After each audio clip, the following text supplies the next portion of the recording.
नमो भगवते वासुदेवाय। ओम नमो भगवते वासुदेवाय। ओम नमो भगवते वासुदेवाय। नारायणं नमस्कृत्य नरं चैव नरोत्तमं देवीं सरस्वतीं व्यासं ततो जयमुदीरये। नष्टप्रायेषु भद्रेषु नित्यं भागवत सेवया भगवती उत्तम श्लोके भक्तिर्भवति निष्ठिति। नमः विष्णुपादाय कृष्णपृष्ठाय भूतले श्रीमते भक्तिवेदांत स्वामिनिति नामिने। नमस्ते सारस्वती देवी गौरवाणी प्रचारिणे निर्विशेष शून्यवादी पाश्चात्य देशकारिणे। श्रीमद् भागवतम स्कंद 1 अध्याय 5। नारद द्वारा व्यासदेव को श्रीमद् भागवत के विषय में आदेश। श्लोक संख्या 16। विचक्षणो अश्यर्थी वेदितुं विभो अनंत पारस्य निवर्तित सुखम प्रवर्त्यमानस्य गुणैरनात्मन ततो भवान् दर्शय चेष्टितं विभो। भगवान असीम है, केवल वही निपुण व्यक्ति इस आध्यात्मिक ज्ञान को समझने के लिए योग्य है जो भौतिक सुख के कार्यकलापों से विरक्त हो चुका हो। अतः जो लोग भौतिक आसक्ति के कारण सुस्थापित नहीं हैं, उन्हीं को तुम परमेश्वर के दिव्य कार्यकलापों, परमेश्वर के दिव्य कार्यों के वर्णनों के माध्यम से दिव्य अनुभूति की विधियां दिखलाओ। तात्पर्य: ईश्वरीय विद्या का विज्ञान कठिन विषय है, विशेष रूप से जब उसमें भगवान के दिव्य स्वभाव का वर्णन हो। ये ऐसा विषय नहीं है जिसे भौतिक कार्यों में अत्यधिक आसक्त रहने वाले व्यक्ति समझ सकें। केवल वे ही इस महान विज्ञान का अध्ययन कर सकते हैं जो आध्यात्मिक ज्ञान के अनुशीलन द्वारा भौतिक कार्यों से प्राय निवृत्त हो चुके हैं। भगवद गीता में स्पष्ट कहा गया है कि हजारों लाखों व्यक्तियों में से कोई एक व्यक्ति ऐसा होता है जो दिव्य अनुभूति में प्रवेश करने का अधिकारी होता है, और ऐसे हजारों स्वरूप सिद्ध व्यक्तियों में से कुछ ही व्यक्ति उस विशेष ईश्वरीय ज्ञान को समझ सकते हैं जिसमें ईश्वर को पुरुष रूप में वर्णित किया जाता है। अतः नारद श्री व्यास देव को प्रत्यक्ष उपदेश देते हैं कि वे भगवान की दिव्य लीलाओं को बताते हुए ईश्वर के विज्ञान का वर्णन करें। व्यासदेव स्वयं इस विज्ञान में पटु हैं और वे भौतिक भोग से विरक्त हैं, अतः वे इसका वर्णन करने के अधिकारी व्यक्ति हैं, और उनके पुत्र शुकदेव गोस्वामी उनसे इसे ग्रहण करने के लिए सही व्यक्ति हैं। श्रीमद् भागवत सर्वोत्कृष्ट ईश्वरीय विज्ञान है, अतः ये जन सामान्य पर औषधि का सा प्रभाव दिखा सकता है। क्योंकि इस ग्रंथ में भगवान की दिव्य लीलाएं हैं, अतः भगवान तथा इस ग्रंथ में कोई अंतर नहीं। यह ग्रंथ भगवान का साहित्य अवतार है। इस तरह निपट साधारण जन भी भगवान की लीलाओं का वर्णन सुन सकते हैं। इससे वे भगवान का सानिध्य प्राप्त कर सकते हैं और इस तरह क्रमशः भव रोग से शुद्ध हो सकते हैं। यही नहीं, पटु भक्तगण ऐसी नवीन विधियां निकाल सकते हैं जिनसे वे देश तथा काल के अनुसार अभक्तों को बदल सकें। भक्ति में गतिशील सेवा प्रक्रिया है और पटु भक्तगण भौतिकवादी जनता की मंद बुद्धि में इसे प्रविष्ट कराने की कोई सरल विधि निकाल सकते हैं। भगवान की सेवा के लिए भक्तों द्वारा संपन्न किए गए ऐसे दिव्य कार्यकलापों में भौतिकवादी मनुष्यों के मूर्ख समाज में नवीन जीवन व्यवस्था लाई जा सकती है, और इस ओर भगवान श्री चैतन्य महाप्रभु तथा उनके परवर्ती अनुयायियों ने विशेष दक्षता दिखलाई है। इस विधि का अनुगमन करते हुए इस कलह प्रधान युग में भौतिकवादी मनुष्यों को शांतिमय जीवन तथा दिव्य अनुभूति की अवस्था प्रदान की जा सकती है। हरे कृष्ण। तो इससे पहले वाले श्लोक में नारद जी ने व्यास देव जी को आदेश दिया था, उनकी कमियां बताई थी पहले दो श्लोकों में, कि आपने लोगों की वैसे ही भोग में प्रवृत्ति है, भौतिक भोग करने की स्वाभाविक प्रवृत्ति है, और आपने इन शास्त्रों को लिख करके भागवतम के अतिरिक्त शास्त्र लिखे हैं, उनमें इनको भोग को बढ़ावा मिलेगा, भोग करने की प्रवृत्ति को बढ़ावा मिलेगा, तो ये गलत हो गया है। अब आप क्या करिए, भागवत की रचना करिए।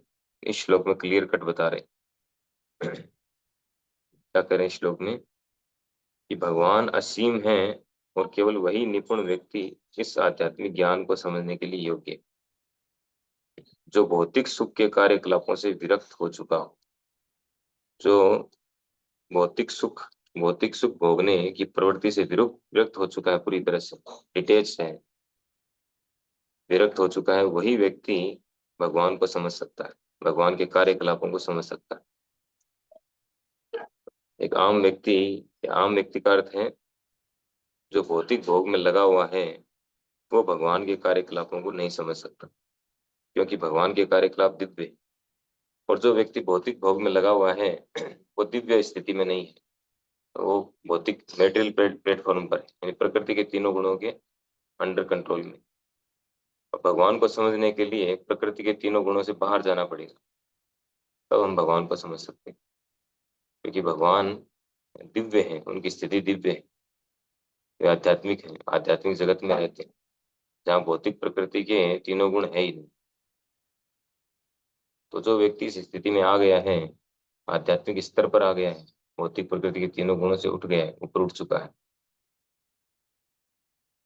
ब्रह्म भूत प्रसन्न आत्मा न सोचती न कांक्षित समय सर्वेषु भूतेषु मद भक्ति लभते।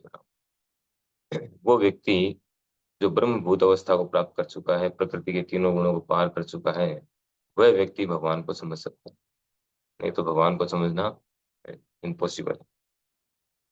तो भगवान गीता में इस बात को कहते भी हैं, उपाधि तात्पर्य में कोट करते हैं, मनुष्याणाम सहस्रेषु कश्चित् यतति सिद्धे यततामपि सिद्धानां कश्चिन् माम एति तत्वतः। कि हजारों हजारों मनुष्यों में से कोई एक होता है जो इस कार्य में आता है, इस पथ पर आता है। किस पथ पर? आत्म साक्षात्कार के पथ पर आता है, भगवत साक्षात्कार के पथ पर आता है। और फिर जो है हजारों में से कोई एक आता है और वो स्वरूप सिद्ध बनता है, यानी ब्रह्म भूत अवस्था को प्राप्त करता है। स्वरूप सिद्ध अर्थात अपने स्वरूप में स्थित होना, स्वरूपे न व्यवस्थित हो, कि मैं श्री कृष्ण का नित्य दास हूं। इस स्थिति में स्थित होना, केवल सेल्फ रियलाइजेशन करना काफी नहीं है कि मैं आत्मा हूँ, शरीर नहीं हूँ। ब्रह्म भूत अवस्था, न सोचती न कांक्षती, उस स्थिति में आ गया, लेकिन साथ ही साथ स्वरूप सिद्ध होना जरूरी है, यानी मैं आत्मा हूँ और भगवान का दास, नित्य दास हूं। इस स्थिति में स्थित हो जाना, पूरी तरह से व्यवस्थित हो जाना और उसी के अनुसार कार्य करना। तो ऐसे भगवान बताते हैं कि जो आत्म साक्षात्कार करने वाले हजारों हजारों लोग, जिन्होंने जो स्वरूप सिद्ध बन चुके हैं, उनमें से भी कोई रेयर होता है, कुछ ही व्यक्ति होते हैं जो भगवान को अच्छी तरीके से जान पाते हैं। तो ईश्वरीय ज्ञान जो है बहुत टफ है, इतना सिंपल नहीं, इतना सरल नहीं इसको समझना क्योंकि विज्ञान है ये। तो निवृत्त होना जरूरी है, यानी भौतिक भोग से डिटेच, पूरी तरह से डिटेच होना पड़ेगा, अनासक्त, अनासक्त होकर के ही हम भगवान को जान सकते हैं। दोनों चीजें साथ साथ नहीं चलेगी, दो नाव में सवार होकर हम नहीं चल सकते, इस नाव में पैर रख के चले, इस नाव में दोनों में पैर रख के चले, ये पॉसिबल नहीं है। तो पूरी तरह से डिटेच होना पड़ेगा, तब हम भगवान को समझ पाएंगे। तो लेकिन नारद मुनि जी यहाँ पर इस प्रक्रिया को सरल बना करके दे रहे हैं। कैसे बना रहे हैं? वो कह रहे हैं भगवान की लीलाओं का, कथाओं का, उनके कार्यकलापों का। उनके कार्यकलाप क्या है? कथाएं हैं उनकी, स्टोरी। तो वो जो है उनको आप भागवतम के रूप में दो, ये कह रहे हैं। बाकी जो प्रक्रिया है आत्म साक्षात्कार की, जैसे अष्टांग योग है, ज्ञान योग है, जंगल में जाकर के ध्यान लगाना, वो सब बहुत डिफिकल्ट प्रक्रियाएं हैं, वो हम कर ही नहीं सकते। अर्जुन ने 5,000 वर्ष पहले, अर्जुन को जब भगवान बता रहे थे गीता में, छठा अध्याय अष्टांग योग, कि जंगल में जाकर के एकांत स्थान, शांत स्थान को चुनना है, पवित्र स्थान को, और वहां जाकर के अच्छे से एक आसन लगा करके ब्रह्मचर्य का पालन करते हुए ध्यान लगाना है। ध्यान की प्रक्रिया भी साधारण नहीं है। नाक पर, यहाँ पर, यानी आंखें जो है न तो पूरी खुली हो न पूरी बंद हो। बंद होगी तो नींद आएगी, खुली होगी तो ध्यान भटकेगा। तो जो है नाक के अग्रभाग पर, यहाँ से ज्यादा आंखें नीचे न जाए न ऊपर जाए, इस तरह से ध्यान लगाना। ध्यान लगाना भगवान पर, आंखें से ज्यादा न खुले न से ज्यादा बंद हो। बहुत सारे नियम है, एकांत में रहना, अकेला रहना। तो इतने सारे नियम जो है कोई पालन कर नहीं सकता। उस समय अर्जुन ने कह दिया मैं नहीं कर सकता, मेरे बस का नहीं। 5,000 वर्ष पहले जो लोग थे, या उस समय जो एनवायरनमेंट था, कितना अच्छा था, कितना स्वच्छ वातावरण था, कोई किसी तरह का डिस्टरबेंस नहीं था, कोई भौतिक आधुनिक जो है ये गाड़ियां, यातायात, ये सब नहीं थे। पूरी साइलेंट, पूरा की पूरा अच्छे तरीके से, पूरी तरीके से प्राकृतिक माहौल था। फिर भी जो है अर्जुन ने मना कर दिया। और उस समय के जो लोग थे वो ताकतवर थे, स्वस्थ थे, सब कुछ उनको प्राकृतिक मिलता था। अब तो सब कुछ जो है दवाई वाली चीजें मिल रही खाने को, हर चीज में जो है मिलावट है। हम तपस्या कर भी नहीं सकते। तो अर्जुन जैसे व्यक्ति जो स्वर्ग जाकर के आ गए थे, इतनी तपस्याएं की उन्होंने, शिव जी से अस्त्र प्राप्त किए और इंद्रदेव से अस्त्र शस्त्र प्राप्त किए थे, कितने बड़े बड़े युद्ध लड़े थे। अर्जुन ने कह दिया कि मैं नहीं कर सकता अष्टांग योग का पालन। तो आज का व्यक्ति कैसे कर सकता है? इम्पॉसिबल है। और ध्यान योग है वो भी बहुत कठिन है, तो केवल त्याग ही त्याग करना पड़ता है। और फिर वो करके भी अंत में व्यक्ति कहाँ पहुंचता है? ज्ञान योग के द्वारा। ज्ञान योग के द्वारा निराकार ब्रह्म तक पहुंचता है। ध्यान योग यानी अष्टांग योग के द्वारा परमात्मा तक पहुंचता है। पूर्ण ज्ञान नहीं प्राप्त होता उसको, भगवत साक्षात्कार नहीं होगा, भगवान का साक्षात्कार नहीं होगा, ज्यादा से ज्यादा परमात्मा का साक्षात्कार होगा, इतना कठिन जो है परिश्रम करके।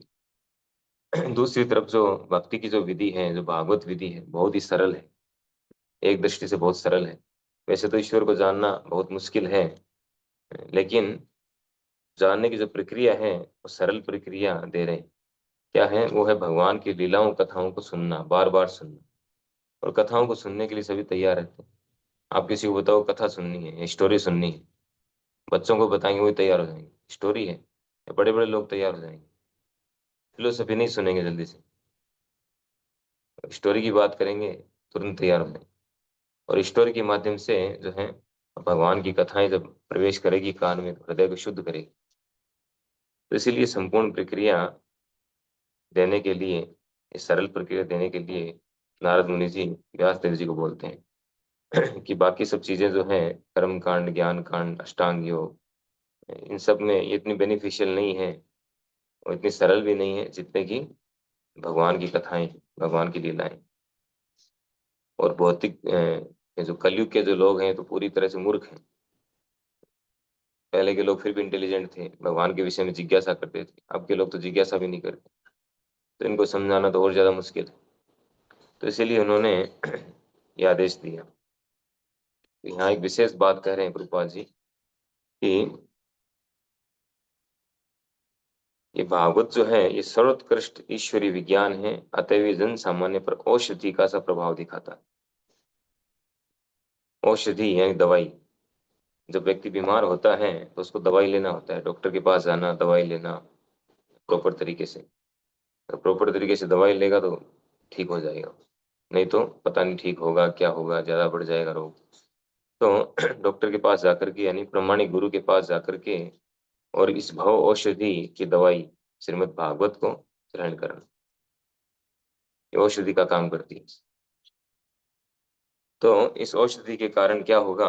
हमारी चेतना शुद्ध होगी, हृदय शुद्ध होगा हमारा, और हमारा भगवान से अटैचमेंट बढ़ेगा। और हम इस भौतिक जगत से मुक्त होकर के भगवान के धाम आध्यात्मिक जगत को चले जाएंगे। तो प्रचार के लिए कुछ विशेष निर्देश यहाँ पे दे रहे हैं प्रभुपाद जी। कह रहे हैं कि जो भक्त हैं, पटु भक्तगण ऐसी नवीन विधियां निकाल सकते हैं जिनसे वे देश तथा काल के अनुसार भक्तों को बदल सके। यानी भक्तों को इतना पटु होना चाहिए, एक्सपर्ट होना चाहिए कि वो देश काल परिस्थिति व्यक्ति के अनुसार किस तरह के व्यक्ति हैं, इसी यानी बट बताना तो उनको यही है, भक्ति के विषय में बताना है, भगवान के विषय में बताना है। लेकिन किस तरह से बताया जाए, वो डायरेक्ट नहीं सुन रहे, इनडायरेक्ट बताया जाए और कोई तरीका लाया जाए। अलग अलग तरीकों से दिमाग लगा करके अलग अलग तरीकों से भक्ति को फैलाया जाए, इसका विस्तार किया जाए, लोगों को भक्ति के विषय में बताया जाए, भक्ति से जोड़ा जाए। तो ये पटु जो भक्तगण हैं, एक्सपर्ट भक्त हैं, वो कर सकते हैं। प्रयास करना चाहिए इसके लिए। दूसरे भक्तों से राय लेनी चाहिए, सीनियर भक्तों से राय लेनी चाहिए, हम क्या कर सकते हैं, किस तरह से प्रचार करें, इस तरह की लोकेलिटी है। सबसे पहले तो सर्वे करना जरूरी है। ऐसा नहीं कहीं भी जाके हम कुछ भी शुरू कर दें, ऐसा नहीं होना चाहिए। हो सकता है सक्सेस हो, नहीं हो। एक ही फॉर्मूला हर जगह काम नहीं करता है। हर जगह की लोकेलिटी अलग होती है, वहाँ के लोग अलग हैं, उनका रहन सहन अलग होता है। तो पहले तो सर्वे करना जरूरी है। जैसे प्रभुपाद जी ने जब अमेरिका गए थे, न्यूयॉर्क, तो सबसे पहले उन्होंने सर्वे किया। जहाज से बोस्टन में उतरे, उतर करके जा करके देख के आए क्या चल रहा है, किस तरह के लोग। वो सर्वे किया, सर्वे करने के बाद में आकर के उन्होंने कविता लिखी। उसी तरह से बाद में जब वो वहां पर गए, जैन फैमिली के यहाँ पे रहे, उसके बाद जब न्यूयॉर्क गए तो उन्होंने सर्वे किया काफी समय तक, कई दिनों तक सर्वे किया। सर्वे करके और जब समझ गए स्थिति क्या है, यहाँ के किस तरह के लोग हैं, इनको कैसे प्रीच करना है, फिर वो टेक्निक लगा करके उन्होंने और प्रीच किया। तो ये तरीका है। कह रहे हैं जो पटु भक्तगण हैं वो नवीन विधियां निकाल सकते हैं। नवीन विधियां निकालने का अर्थ ये नहीं है कि हम सिद्धांत को बदल दें, तो शास्त्रों का जो सिद्धांत है उसको बदल दें, ऐसा नहीं होना चाहिए। सिद्धांत वही रहेगा, लीलाएं कथाएं सब वही रहेंगी। बताने का तरीका अलग हो सकता है, प्रीचिंग करने का तरीका अलग अलग हो सकता है। जैसे कहीं कहीं कुछ जगह पर भक्ति वर्ग सक्सेस है, कुछ जगह पर नाम हट सक्सेस है, कुछ जगह पर आश्रय प्रोग्राम सक्सेस है। तो इसी तरह से हम कुछ और नया भी कर सकते हैं कि नहीं, इस तरह से नहीं हो रहा है तो अपन यहाँ पे इस तरह से करें। जैसे कई कुछ जगह पे ड्रामे के माध्यम से प्रीचिंग होता है, कुछ जगह पे संकीर्तन करके उस तरह से प्रीचिंग कर सकते हैं। अलग अलग तरीका हो सकता है। क्लास देने का भी अलग अलग तरीका हो सकता है। पीपीटी के द्वारा जेएसडी से सेमिनार करते हैं, पीपीटी दिखा करके करते हैं, उस तरीके से हो सकता है। बहुत तरीके हैं, वो देखना पड़ेगा कि किस तरह की लोकेलिटी है, लोग किस तरह के हैं। तो उसके अनुसार हम प्रचार कर सकते हैं। कह रहे हैं कि भक्तिमय गतिशील सेवा प्रक्रिया है और पटु भक्तगण भौतिकवादी जनता की मंद बुद्धि में इसे प्रविष्ट कराने की कोई सरल विधि निकाल सकते हैं। ये भक्तिमय जो सेवा है ये गतिशील प्रक्रिया है। इसमें व्यक्ति को ऐसा नहीं आंखें बंद करके बस ध्यान लगाते रहो और कुछ नहीं करना है, वो सब नहीं है। ये तो सेवा का मतलब सेवा वाली प्रक्रिया है। भक्ति का मतलब है लविंग डिवोशनल सर्विस, भगवान की प्रेम में सेवा। रुकने वाला काम नहीं है इसमें, 24 घंटे करते रहो चल। तो ये गतिशील सेवा प्रक्रिया है। इसीलिए जो पटु भक्तगण हैं उनको चाहिए, पटु यानी एक्सपर्ट, जो एक्सपर्ट भक्त हैं उनको क्या चाहिए कि वो जनता की मंद बुद्धि में से प्रवेश कराने की कुछ सरल विधि निकाले। सर्वे करके पता लगा करके अच्छे से समझ करके लोगों से बातचीत करके कि कैसे उनको बदला जा सकता है, कैसे उनको भौतिकता से आध्यात्मिकता में लाया जा सकता है, इसकी सरल सरल प्रक्रिया निकालना चाहिए, विचार विमर्श करना चाहिए। ऐसा नहीं है कि फोटो कॉपी पेस्ट करते रहें, एक ही तरीके को बार बार बार बार अप्लाई करते रहें, सक्सेस नहीं हो रहे हैं फिर भी उसी तरीके से चल रहे हैं, ऐसा नहीं करना है। विचार करना चाहिए कि हम यहाँ सक्सेस नहीं हुए प्रचार करने में, क्यों नहीं हुए, इसके पीछे क्या कारण है, एनालिसिस करना चाहिए पूरा। पहले की केस स्टडीज देखनी चाहिए, पहले किसी ने वहां प्रचार किया है तो पूरा करके फिर देखना चाहिए कि यहाँ पर क्या अप्लाई हो सकता है, किस तरह से हम लोगों को कर सकते हैं। ऐसा नहीं वहाँ प्रचार नहीं होगा। अफ्रीका जैसी जगह में प्रचार हो गया, चाइना जैसी जगह जो नास्तिकवाद था वहाँ प्रचार हो गया, तो भारत में प्रचार नहीं हो सकता? क्यों नहीं होगा? तो हमें हमें प्लान विचार करना पड़ेगा कैसे होगा।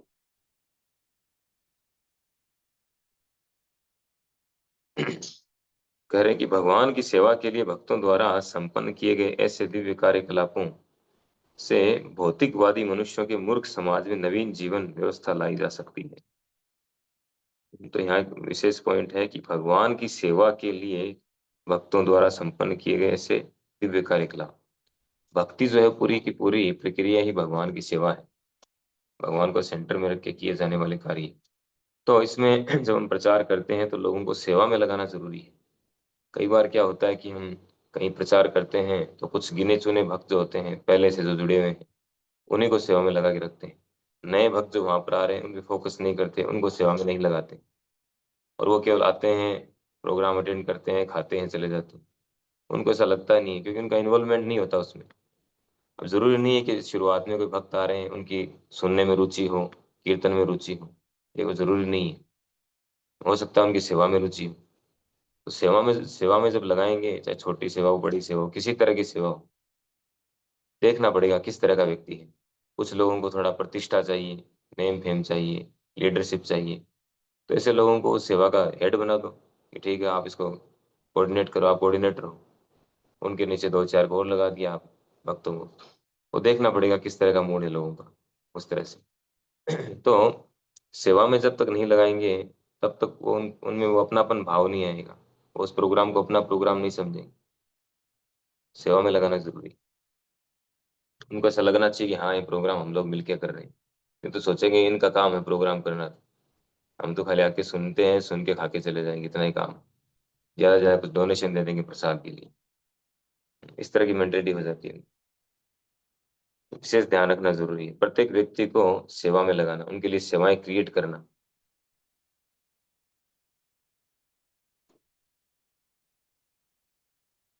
तो यहाँ पे एक एग्जाम्पल देके बता रहे हैं कि इस ओर भगवान श्री चैतन्य महाप्रभु और उनके प्रवर्ती, यानी चैतन्य महाप्रभु जी और उनके बाद के जो हमारे आचार्य हैं, उनके पहले के जो आचार्य हैं, अनुयायियों ने विशेष दक्षता दिखलाई। चैतन्य महाप्रभु जी, उनके बाद में उनके पहले जो आचार्य थे, उन्होंने विशेष दक्षता दिखलाई किसमें? नए नए तरीके अप्लाई करना, टीचिंग के नए नए तरीके अप्लाई करना। जैसे श्री भक्ति सिद्धांत सरस्वती ठाकुर जो थे, उन्होंने उनसे पहले उनसे भक्ति विनोद ठाकुर जी और उनसे पहले तक जो है ये नए आविष्कार जो हो रहे थे, मोटर गाड़ी है, नई नई चीजें, इनको उपयोग में नहीं लाया जाता था। जो भक्त होते थे इनको उपयोग में नहीं लाते थे, वो अपने पुराने स्टाइल में चलते थे। लेकिन बाद में भक्ति विनोद ठाकुर जी ने और श्री भक्ति सागर सरस्वती जी ने युक्त वैराग्य को लेकर के आए। कार है तो कार को भगवान की सेवा में, यानी जहां भी आवश्यकता है वहां उन चीजों को उपयोग में लाना, लक्ष्य है भगवान की सेवा। ऐसा नहीं इसको भी त्याग दो उसको भी त्याग दो, वो तो फल्गु वैराग्य है, इसका भगवान से संबंध नहीं इन चीजों का, इसको त्याग दो। प्रत्येक चीज को भगवान की सेवा में लगाना, इसमें एक्सपर्ट होना। तो इस प्रकार से जो है ये एग्जाम्पल बता रहे हैं कि उन आचार्यों ने, हमारे आचार्यों ने, जैसे चैतन्य महाप्रभु ने किस तरह से उन सब चीजों को भगवान की सेवा में लगाया, एग्जाम्पल सेट की। तो हमें उनसे सीखना चाहिए कि हम किस तरह से और बेटर कर सकते हैं देश काल और परिस्थिति के अनुसार। तो इस प्रकार से जो है भौतिकवादी मनुष्यों को शांति में जीवन तथा दिव्य अनुभूति की अवस्था प्रदान की जा सकती है। ये भागवत की, श्रीमद् भागवत की शिक्षाओं को लागू करके, का प्रचार प्रसार करके समाज में और भौतिकवादी जीवन शैली को बदला जा सकता है, उनको आध्यात्मिक जीवन शैली प्रदान की जा सकती है। हरे कृष्ण। श्रीमद् भागवत महापुराण की जय। श्री प्रभुपाद की जय।